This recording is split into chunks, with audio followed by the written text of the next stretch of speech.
Okay. Today's daf is Daf Ayin Zayin, and we will begin on the Mishnah on Daf Ayin Vav Amid Beis, where we left off. So this is a Mishnah that seems familiar. A man says, Harei ze gitach. He says to his wife, here's your get. Im loy bosi mekan vad yud beis chodesh. If I don't come back to our home from now till 12 months. In other words, he's probably going on a business trip. He doesn't know if his wife is going to hear from him again. So he gives her a get on the condition he figures he'll be back within 12 months. So the get only takes effect after the 12 months. According to the Mishnah, the get will only take effect after the 12 months. What happens? We find out, we get a death notice that he died within those 12 months, so he's not coming back. So for certainly it's ain't a get. That's not a get, because when are you telling me that the get is going to take effect? After the 12 months. Well, that's long after he passed on. He passed away. So therefore, that's not considered a get. But that's case number one in the Mishnah. Harei ze gitach. But the case number two in the Mishnah is someone says, Harei ze gitach, here's your get. Me'achshav. It should start from right now. But it's conditional that I don't come back for 12 months. In other words, if I come back from 12 months, it's not a get. But if I don't come back within 12 months, retroactively, it was a get from the moment I gave it to you. That's a little different. You said ma'achshav. He died within 12 months. Mishnah says, Harei a get, that's a get, because he's not coming back. And when does the get take effect? Not after he passed away, but from the time that he gave it to her. And therefore, that's considered a good get. The next case of the Mishnah, he said to his wife, he told to two Eidim, let's say, two people, he said, if I don't come back from now to 12 months, only then, then you should write after the 12 months, write a get and give it to my wife if I don't come back. They didn't pay direct, they didn't follow the instructions to the T. They actually wrote the get within the 12 months, but gave it to the lady after the 12 months. But he said, write it after the 12 months. Ain't a get. That's not considered a get, because he gave strict instructions, don't write the get until after the 12 months. But what happens if he said like this, the opposite? He said, Kislu tnu get lishti, write and give a get to my wife. If I don't come back from now to 12 months. So here he put the kisvu utnu before im leibasu mekan yud beis chodesh. Still, the Mishnah holds, if they wrote it within the 12 months and gave it to her after the 12 months, and again, that's not considered a good get. Still, because we assume that he only wants the get to be written after the 12 months, that he didn't show up. But Rabbi Yossi says this is a get, because the fact is, he said kisru tnu. He right away said write a get. Obviously, he meant only give it after the 12 months, but it seems that he doesn't mind writing the get. If you write it within the 12 months, it still can be a valid get. Finally, the Mishnah says,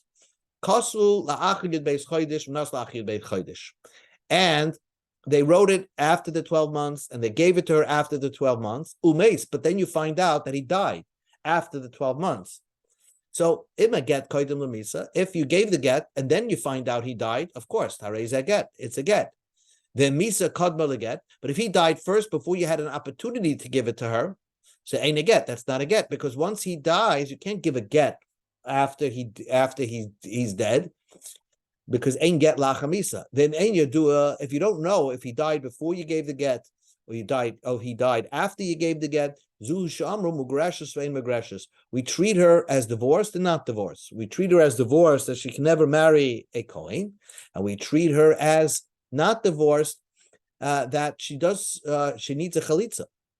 Okay, we'll get back to we just finished the Mishnah. And now let's discuss the Gemara. You just told me that if a man says to his wife, here's your get, if I don't come back from now to 12 months, right? And he died within the 12 months, since what he meant to say is that the get should take effect after the 12 months, and he died within the 12 months, so there, it's not a get, because you can't give a get after you pass away. So that's what the Mishnah holds. Tana, we learned in the Brisa, Rabbi Seinu hituruhu lenaseh. There were great rabbis who said, in that case, it is a good get, and she's permitted to get married. She doesn't fall to Yibam because she has a get. So basically, there were other rabbis who said that even though he didn't say the word ma'achshav, we're going to learn that the reason is that the get really takes effect right now because he wrote a date on the get. Let's say he wrote January 1st, 2023. And then he says, if I don't come back from now to 12 months, then it should be a get. So the fact that he wrote a date on the get indicates, even though he didn't say that I want this get to take effect right now, but he wrote a date on the get. So it's implied that it's almost as if he said that the get should take effect right now. And that's what the Gemara says. That's why it is a good get according to the Brisa. Man Rabbi Seinu, who are the author of the Brisa, who are the rabbis? Amar Rav Yehuda Shmuel, Beidina Deshari Mishcha. There was a special group of rabbis and who gave a heter on oil, the goyish oil. There were rabbis that said that just like you're not allowed to have the bishul akam and the wine of goyim, they said that you shouldn't even buy oil from goyim. So that was too much. And this Bezdin came up with, and it was Rabbi Yehuda Nesiya, who said that you could buy oil from a goy. There's no problem with that. And the reason why they permitted this lady to get married, the fact that he wrote a date on the shtar, on the get, indicates that it is that's when he wanted the get to take effect. Amar Rabbi Abba Bereda Rabbi Yochanan, Rabbi Yehuda Nesiya benoish Rabbi Hoira. Rabbi Yehuda Nesiya, this is Rabbi Yehuda, Rabbeinu HaKadish's grandson, who's the son of Rabbi Gamliel, who is the son of Rabbi. He paskin that it is a good get. Nobody agreed with him. And some say that as long as Rabbi Yehuda Nesiya was alive, they didn't agree with him. Because really, the whole basis of Rabbi Yehuda Nesiya is because he's relying at that Rabbi Yossi would hold that it's that it is a good get because we consider it as it takes effect from the time that it's written, the date on the get. But although he didn't say ma'achshav, but all the other rabbis had difficulty accepting that. Amalei Rab Lazar lahu Saba. Rab Lazar said to this old man who was involved when Rabbi Yehuda Nesiya said that it's a good get. So he asked the question, Kishe Rusuhu, when he permitted her, this woman to get married, because her husband died, but the get takes effect at the moment he gave it to her, even though there was a condition that he doesn't come back within 12 months. But if he died, he's not coming back. So the get is automatically effect. But they were questioning did Rabbi Yehuda Nesiya said she could get married right away? Or maybe they want her to wait after 12 months. The fact is that he made a loud and clear condition on this get that it should take effect after 12 months, even though now there's a technical problem here because a technical reality that the guy is never coming back because he died. Nevertheless, we would consider it, we would make her wait after 12 months in situations. Maybe you'll confuse it that even if he doesn't die, you'll allow a woman to get married right away. So, Agitten. So, Agitten, the halt mitten von der Gemurme, bald noch in a paar Minuten wird sein in noch a Sigya. A minute. La'alte Sherisia, so the Holoi Ase, do we let her to get married right away because Lamaisa she didn't come? Maybe after 12 months, they permitted her to get married. Because at the end of that's when the condition was fulfilled. So the Gemara asks the question. You see, you can ask the same question on our Mishnah. A man says, a man says, from now, if I don't come back till 12 months, and he died within the 12 months, so the get should take effect right now. So hare is a get. It's a get. But now, do you? Let's say he died in month number 7. La'alta hava, do you say that she can get married right now? Because you know for sure, as a dead person, he's not coming back. He's not coming back. Or Dilma, maybe we should be machmer and say his condition was I don't come back after 12 months. Then retroactively it's a get. You should wait to after 12 months, though you can't late tonight, because we want the condition to be at least somewhat fulfilled. So why don't you ask that question on our Mishnah? That was Rabbi Loz, the Gemara asking on Rabbi Loz's question. So the Gemara says, Rabbi Loz would have asked it on our Mishnah, but he wanted to ask this old man what Rebbe hold on this situation, which is similar because Rebbe holds, the Rebbe Yehuda hold that even in the first case of the Mishnah, the get goes back and takes effect retroactively from the date of the get. So the Gemara like this: Amar Abaya, new Gemara, Anai Gemara. Amar Abaya says, "Hakoil moedim." Everybody will agree. A man says to his wife, "Here's your get. It's nighttime tonight, Tu b'av, but it should not take effect until sunrise tomorrow, when the sun comes out of its suitcase, so to speak." So l'chinafka kamala. We go to top of Ayin Zayin Ram Aleph. He meant to say that the get should take effect when the sun rises, right? But let's say Chimayis Balayla. If he died at night, everybody agrees have a get lachamisa. That's a get after he died, because he clearly said that he only wants the get to take effect the next day. Even though there might be a date on the get, we ignore the date. Even according to Rabbi Yossi, we ignore that date because he said, "I want the date to take effect tomorrow morning at 8:00 in the morning." So therefore, that's a get lachamisa. Amanas, but if he said on condition, on condition that the sun comes up tomorrow morning. So basically he's saying, I want the get to take effect at night.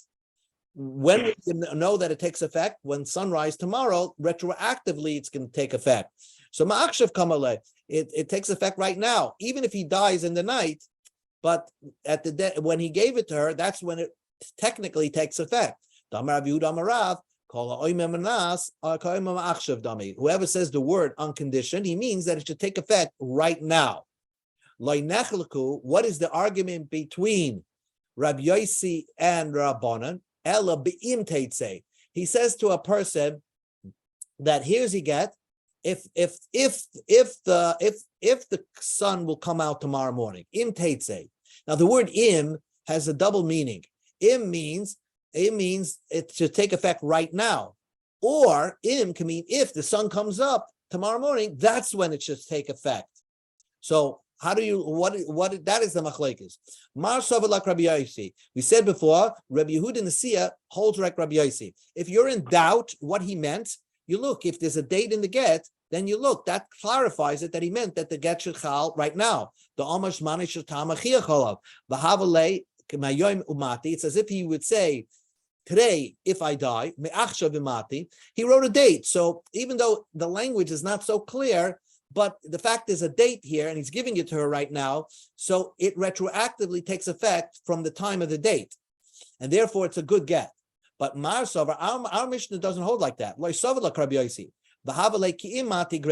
As long as you don't say me'achshav, I want to take effect right now, even though there's a date in the get, but you didn't say you wanted to take effect right now. So it's as if you said imati, it should take effect if I die, means after I die. Or imtate say, if the sun comes out, that's when it should take effect. So if he died at night, then it's not a good get, because then the get is taking effect after he passed away. The Mishnah said, if a man wrote, write a get and give it to my wife if I don't come back for 12 months, and they wrote it in the 12 months, but they gave it to her after the 12 months. So Rabbanan said it's not a good get, and Rabbi Yossi says it is a good get. Amalei Rabbi Yemel Ravashi. Rabbi Yemel asked Ravashi, Lema, would you say, because of Rabbi Yossi holds, cause of get al t'nai kosher. If you write a get and you don't say the word, this is the condition, then we don't say there's a condition here. He didn't say that. He didn't specifically say on condition you write the get after the 12 months. So because he didn't say, even though it's implied in his language, we're not going to put it there. And we're not going to say that this is a valid condition. Is that the reason of Rabbi Yossi? So the Gemara says, Loi. That's not the reason. Loi l'mei malach, I will tell you, possible. We would always say that something like that would be possible. That means if he said it in the opposite way, even though he didn't say the word condition, we would take his word seriously. V'shana hocha, over here it's different. He could have said, if I don't come back for 12 months, then write the get. But he said the opposite. That's the proper way to saying it. V'ama, he said kisvu tnu. He said the word kisvu tnu. Write it and give it. So According to Rabbi Yossi, this is probably what he meant to say. Right to get right now. But wait till 12 months before you give it to her. Usnu im laibasi. Wait 12 months. If I don't come back in 12 months, then you give it to her. Rabbanan say no, they're strict. Loishna hachi, no matter what, you always have to give and write the get. More important, write the get and give it only after the 12 months. Once he didn't come back for 12 months, that's what he meant to say. Write the get and give it to him. Tana Rabbanan. Now, the Gemara says an interesting thing, and that will end the parak. The Gemara says that, let's say you say the afternoon, I'm going to meet you in the afternoon. Does that mean 12:01 p.m.? No, of course not. The afternoon is the whole afternoon. It doesn't mean the first minute. So the Brisa gives example of a guy says, if I don't come back la'acha shvua, until after Shemitah, he doesn't mean the second after Shemitah, that's when the condition is filled. He meant Shana, another year, in the 8th year. If I don't come back in the 8th year after the Shemitah cycle, that's when it's a good get. Or for example, a guy says la'acha Shana. If he says, if I don't come back from a year's time, 12 months, you don't say 12 months. You say it means 13 months, chodesh. You give him an extra month, because after means after the start of the next year, which is a month into the next year. Lacha chodesh, if he says, the get should, if I don't come back for another month, after that month, you can give her again. You have to wait Shabbos. You have to wait a whole week after the month is over. A whole week after, that's when the condition is fulfilled. Lacha Shabbos, if a man says, give the get after Shabbos, he doesn't mean give it right Matzah Shabbos. How long after Shabbos does the man need? If I don't come back after Shabbos, then give the get. Yosef Rav Zera kamed Rav Asi. Rav Zera sat in front of Rav Asi. V'amalei Rav Asi mikamed Rav Yochanan. And some say it was Rav Asi sitting in front of Rav Yochanan. V'kama, and they said explained it. Chad b'Shabbat, Sunday, Usrei, Uslasi. Sunday, Monday, and Tuesday is considered Basa Shapsa. It's considered to be after Shabbos. So it's considered to be after the week passed. Wednesday, Thursday, and Friday is considered the part of the upcoming Shabbos. So therefore, when a man says, give this get, if I don't come back till after Shabbos, it means if I don't come back until Wednesday night, until Tuesday night, which is Wednesday, that's when you can give the get. Because Sunday, Monday, and Tuesday is considered least part of the previous Shabbos. In fact, you can make Havdalah up till Tuesday of the following week.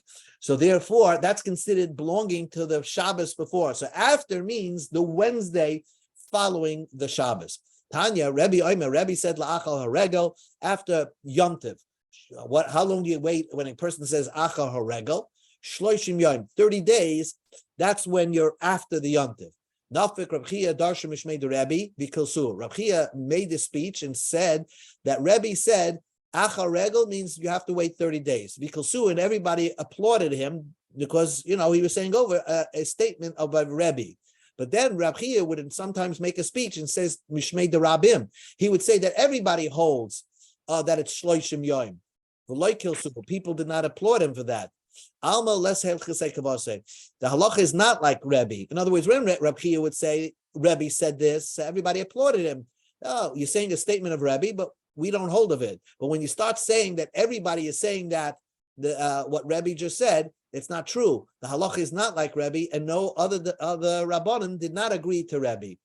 Okay, Hadralach nisha achso. New inyan. Hazayre get lishtay. A man throws a get to his wife. Now remember, you have to make sure that she receives it and it's in her possession. Now the Chumash says you should give it to her in her hands, but it doesn't mean v'nasam b'yod you have to actually put it in her hands, because if that was the case, the Chumash would have said instead of v'nasam b'yoda, it would have said v'yoda yitnano, in her hand give it. V'nasan, we learned that it means you can give it to her, and biyada means in her possession, in her domain.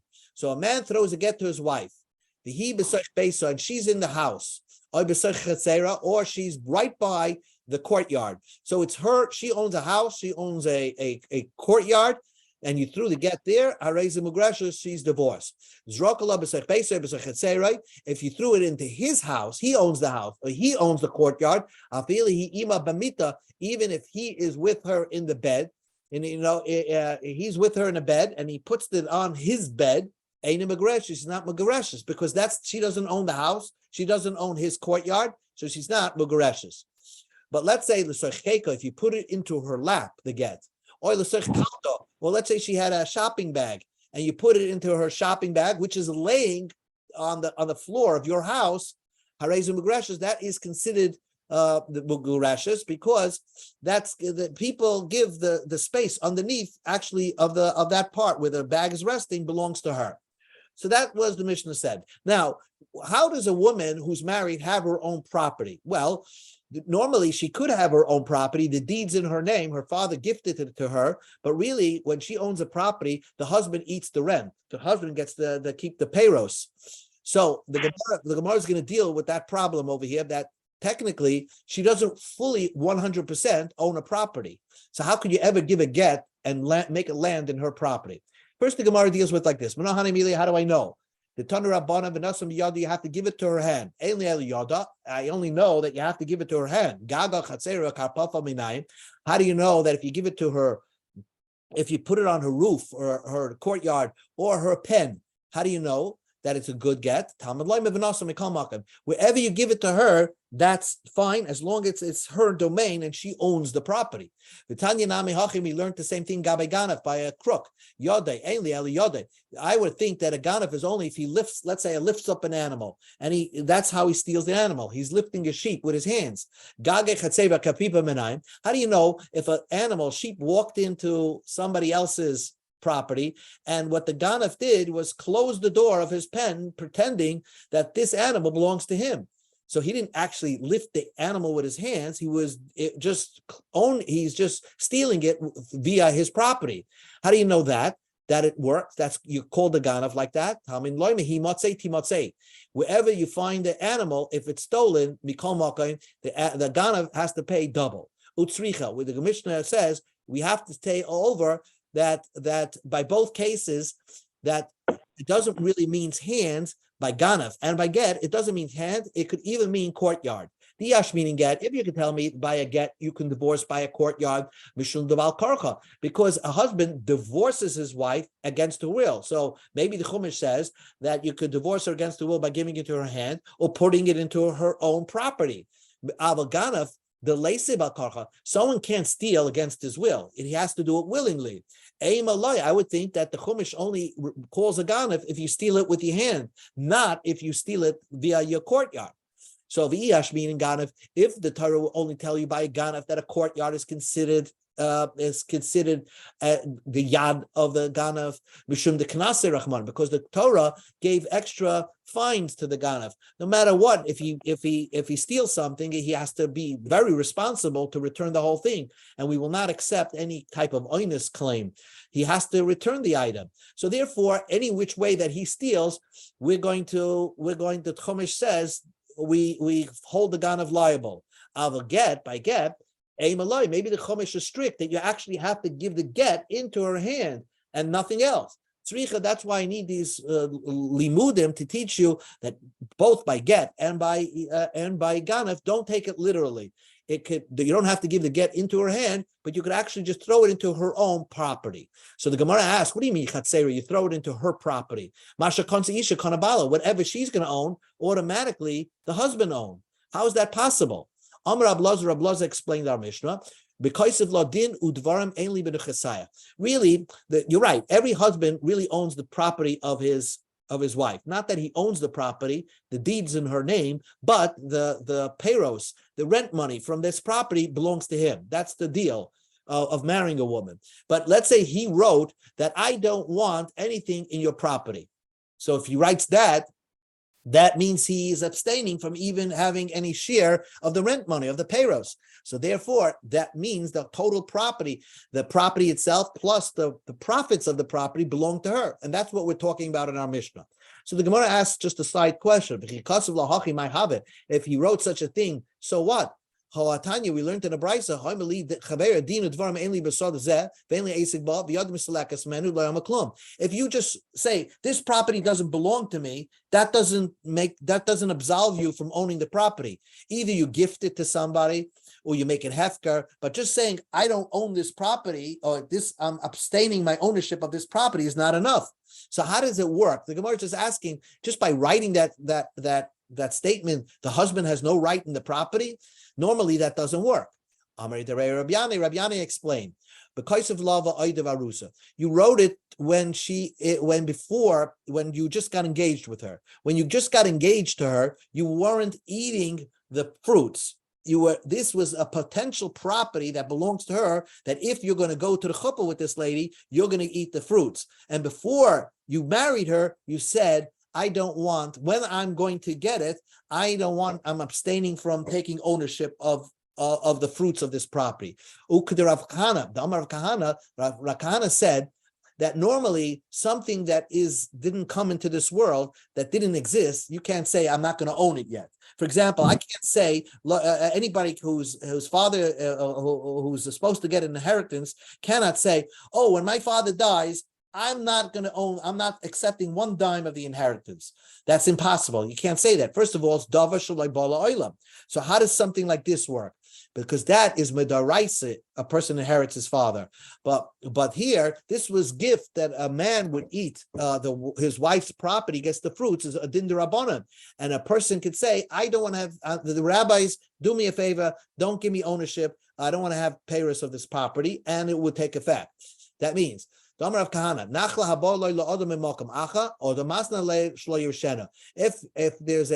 there's an inheritance that comes from another person, a person could say, I don't want to have anything to do with it, and we will accept it, his abstention from taking possession of it. Ukudarava, the Amar Rava said, we go to Amud Beis, another 3 more minutes and we'll stop.